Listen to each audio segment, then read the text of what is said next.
प्रहलाद जी, आपने कहा Nippon India का एग्जाम्पल आपने दिया कि कितना अच्छा रिटर्न उसने हुँ। दिया है 1 साल के अंदर। ऐसे कंडीशन में इन्वेस्टर के लिए कितना ज़्यादा इम्पोर्टेंट हो जाता है ऐसे फंड को तलाश करना जो उनको आने वाले वक्त में इतना अच्छा रिटर्न दे सी सकते हैं? ये मोस्टली इन्वेस्टर्स को नहीं पता होता, हुँ, बट जो आपके फंड मैनेजर। एडवाइज़र जो हुँ, फंड में जो आपके एडवाइज़र होते हैं, हुँ, जो आपके नेविगेटर है, जो आपके एडवाइज़र है, उनको पता होता है कि आने वाला जो दशक है, जो आने वाला साल है, नेक्स्ट 5 इयर्स, 3 इयर्स कौन सी कंट्री में अच्छा ग्रोथ होने वाला है, कौन से सेक्टर में अच्छा ग्रोथ होने वाला है, तो वो आपको गाइड करेंगे। तो इसीलिए हमने बताया कि आपको हर साल अपने पोर्टफोलियो को रिव्यू करना चाहिए। कि हुँ, क्या जो हमने प्लान किया था 1 साल के लिए उस मैप पे आप चल रहे हो या नहीं चल रहे हो, राइट? अगर आपको लगता है कि उस डायरेक्शन में सही डायरेक्शन में नहीं चल रहा है, तो आपको अपने पोर्टफोलियो के अंदर रिस्ट्रक्शन की भी ज़रूरत है। हुँ। तो इसीलिए हम कहते हैं कि हर साल जिस तरीके से हम अपनी हेल्थ चेकअप करते हैं, आपको अपनी पोर्टफोलियो रिव्यू भी करनी चाहिए, पोर्टफोलियो चेकअप भी करना चाहिए। जैसे वॉरेन बफे कहते हैं कि उनकी एक जैसे आइडियोलॉजी होती है कि इस तरीके से चलें तो इन्वेस्टमेंट में अगर आप कर रहे हैं तो अच्छा पैसा आप बना लेंगे। कुछ ऐसी थ्योरी जो हमारे एडवाइज़र को आप देना चाहें, दर्शकों को आप देना चाहें कि कुछ रेशियो जो होते हैं अगर वो फॉलो करें तो वो उससे आप 200% पैसा बना लेंगे? वॉरेन बफे ये भी कहते हैं जो बहुत पढ़े लिखे लोग हैं ना, वो इस मार्केट में पैसा नहीं बनाते हैं। क्योंकि वो चर्निंग में लगे रहते हैं, यहाँ से निकाला यहाँ पे डाल दिया, यहाँ बिल्कुल। से निकाला हुँ, यहाँ पे डाल दिया। हुँ, पैसा कौन बनाता है? जो इन्वेस्ट करके भूल गया। जो ज़्यादा पढ़े लिखे लोग होते हैं, हुँ, राइट? वो उनको लगता है कि हम हर रोज़ पैसा बनाएँ, हर महीने पैसा बनाएँ। एक सेक्टर में आज पैसा निकाला लगाया, दूसरे सेक्टर में डाल दिया। कोई ज़रूरी नहीं कि इस सेक्टर से पैसा निकाल करके आप दूसरे सेक्टर में पैसा बनेगा ही बनेगा। चांसेस 50-50 है। तो वरुण साहब ये भी कहते हैं कि आप इन्वेस्ट करके आप साइड में बैठ जाइए।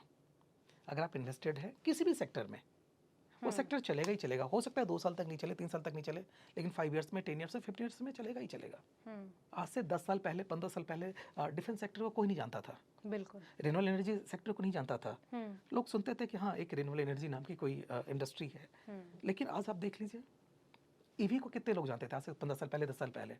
तो हर इंडस्ट्री हर 5 साल पे जो ग्रोथ है, वो डिफरेंट सेक्टर में हो रहा है। हर 5 साल पे हमारी नीड बदल जाती है। 10 साल पहले ईवी की उतनी नीड थी नहीं थी। 5 साल पहले थोड़ी नीड हुई। आज बहुत ज़्यादा नीड हो गया है। हुँ। तो आप इन्वेस्टेड रहिए, आप अपने फंड मैनेजर को चूज़ कीजिए, आप अपने एडवाइज़र को चूज़ कीजिए, ताकि वो आपको अच्छे से नेविगेट कर सके। हुँ। आने वाले वक़्त में आपको क्या लग रहा है कि कौन-कौन से सेक्टर जो हैं वो चमकते हुए सितारों की तरह काम करेंगे? ऐसे बहुत सेक्टर हैं, एक सेक्टर की बात हम नहीं कर सकते। ये भी बहुत अच्छा सेक्टर होने जा रहा है। जिस हिसाब से फ्यूल प्राइस, क्रूड प्राइस बढ़ रहा है, ये भी एक बहुत अच्छा सेक्टर होने जा रहा है। ईवी। अगर यस, फार्मा बहुत अच्छा सेक्टर होने जा रहा है। डिफेंस आज देख लीजिए सारी वर्ल्ड में वॉर की सिचुएशन है। हर कोई चाहता है कि उनकी जो कंट्री रहे, थोड़ी-सी वो अच्छी स्थिति में रहे।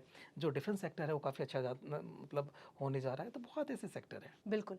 कहीं न कहीं अगर हम जब कंपैरिज़न करने पे आते हैं तो आजकल जैसे चमकती हुई चीज़ों के पीछे जैसे भाग रहे हैं। अगर मैं एसेट क्लास की बात करूँ, तो गोल्ड, सिल्वर भी तेज़ी से आगे से रिटर्न भी दे रहे हैं और कुछ वक़्त पहले इन्होंने बहुत अच्छा रिटर्न भी दिया था। ऐसी सिचुएशन में आप एडवाइज़र को क्या सलाह देंगे कि अभी वहाँ पर दाँव लगाना चाहिए या थोड़ा-सा रुकना चाहिए? हर एसेट हम एसेट एलोकेशंस क्यों करते हैं? हम सारा का सारा पैसा अगर म्यूचुअल फंड डालते भी है ना, तो जो म्यूचुअल फंड के जो फंड मैनेजर है, वो एक एसेट क्लास ढूँढता है कि कौन से सेक्टर में कितना पैसा हमें डालना चाहिए। हुँ, अगर हम गोल्ड और सिल्वर की बात करते हैं, हर इंडस्ट्री का एक फेज़ होता है। गोल्ड लास्ट 5 इयर्स में देखें, तो बहुत अच्छा रिटर्न दिया है।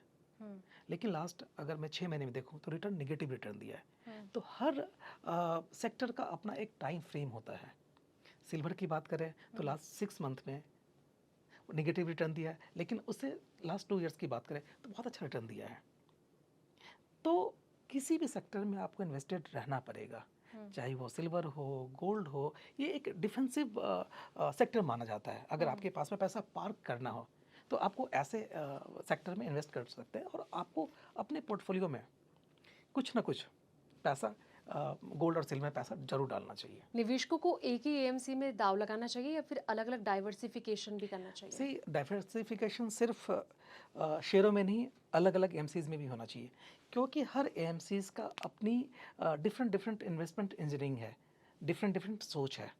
तो जितने एएमसीज़ में आप पैसा लगाएंगे, सब अपनी बुद्धि के हिसाब से, अपनी सोच के हिसाब से, अपनी इन्वेस्टमेंट इंजन के हिसाब से आपको पैसे का इन्वेस्टमेंट होगा। तो ज़रूर डाइवर्सिफाई करना चाहिए।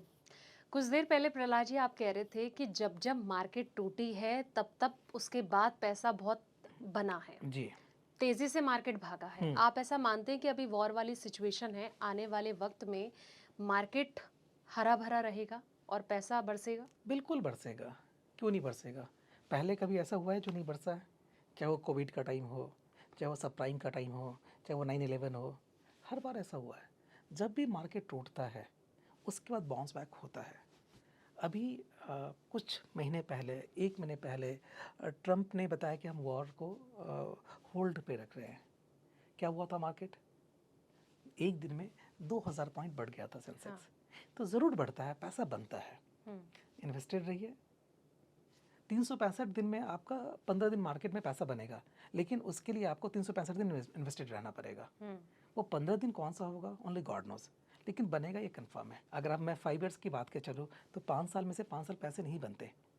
5 साल में से वो 1 से 1.5 महीना, मतलब 30 से 50 दिन ऐसा होगा, उसी दिन मतलब दिनों में पैसा बनेगा। लेकिन वो 50 डेज कौन सा होगा, ओनली गॉड नोज। लेकिन वो 50 डेज को कमाने के लिए ना आपको 5 साल इन्वेस्टेड रहना पड़ेगा। अगर आप क्रिकेट, आजकल IPL का सीज़न है, अगर कोई बैट्समैन 100 बॉल खेलता है तो उस 100 बॉल में से वो 50, 60, 70 बॉल हिट करेगा। लेकिन वो 60-70 बॉल कौन होगा?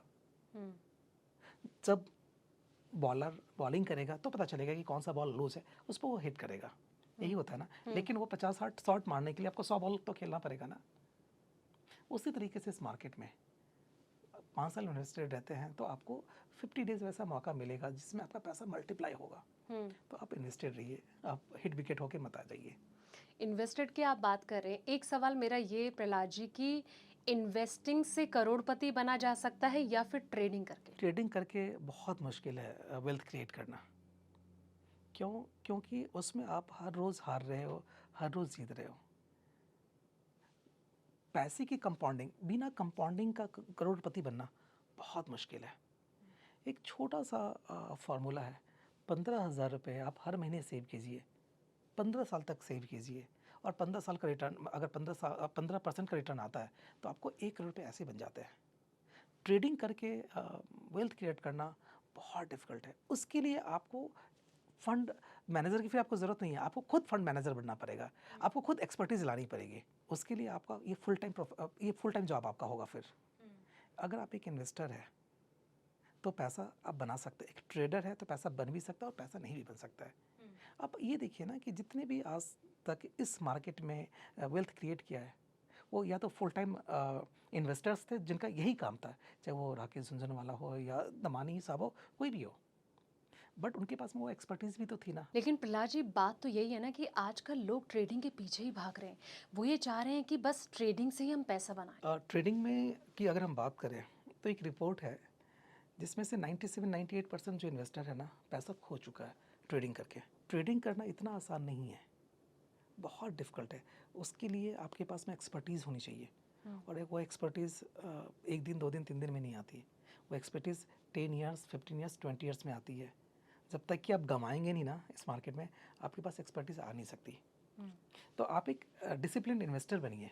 इन्वेस्टर ज़्यादा पैसा बनाता है, ट्रेडर उतना पैसा नहीं बना पाता। और ट्रेडिंग करने के लिए आपके पास में ऑलवेज एक बड़ा अमाउंट चाहिए बैकअप के लिए।